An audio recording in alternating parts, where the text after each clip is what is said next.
ஒழுங்கா எடிட்டிங் தெரியாமல் மைக் இல்லாமல் வாழ்க்கை அப்டேட் சீரிஸ் போகிறதுல இன்றைக்கி டே 24. ஹலோ கைஸ், வணக்கம்.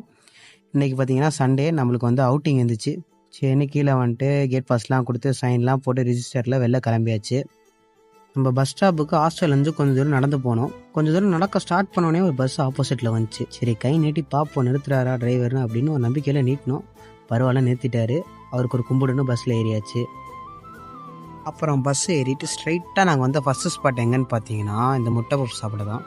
சரின்னு பப்ஸ்லாம் சாப்பிட்டு முடிச்சுட்டு பக்கத்துலேயே தேட்டரு தான். டக்குன்னு அங்கே போயாச்சு. என்ன படம் அன்றைக்கி பார்க்க வந்தோன்னு பார்த்தீங்கன்னா இந்த கரைப்படம் தான்.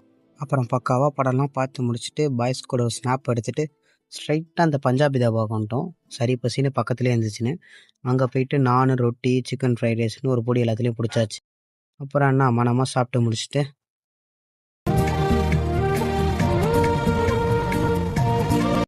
அப்புறம் பஸ் ஏறி ஸ்ட்ரைட்டாக ஹாஸ்டல் பக்கத்தில் வந்துட்டு இறங்கிட்டோம். அங்கே இறங்குனா ஒரு கரும்பு ஜூஸ் கடை இருந்துச்சு. சரி, ஒரு ஜூஸை போடுவோன்னு பாய்ஸ் கூட ஜூஸை போட்டு நெக்ஸ்ட்டு டீ கடைக்கு வந்துட்டானோ. அங்கே ஒரு அண்ணன் என்னப்பா வெயிலில் டீ குடிக்கிறேன்ட்டார் போல். இவர் சரி கோவமாயிட்டார் இந்த நண்பர். அப்புறம் இவரை பார்த்தா 2 ரவுண்டை தாண்டி போய் குடிச்சிட்டு இருக்காரு டீ. ரொம்ப பிடிச்சிருக்கு. அந்த பேக்கரிக்கு ஆப்போசிட்டில் தான் எங்களுக்கு ஹாஸ்டல் இருக்குது. நடுவில் ஹைவே ரோடு. அப்புறம் ஸ்டண்ட்லாம் பண்ணி மாசாக தாண்டியாச்சு. அப்புறம் எப்படியோ வெயிலெல்லாம் தாண்டி ஹாஸ்டலுக்கு வந்துட்டேன். வந்து தூங்கினவன் தான் ஈவினிங் தான் எழுந்தேன். எழுந்து கொஞ்சம் ரைட்டிங் ஒர்க்லாம் இருக்குன்னு அதை முடிச்சுட்டு நைட்டு சாப்பிட்டு இன்றைக்கி நாளை முடிச்சுக்கிட்டேன். நாளைக்கு பார்க்கலாம்.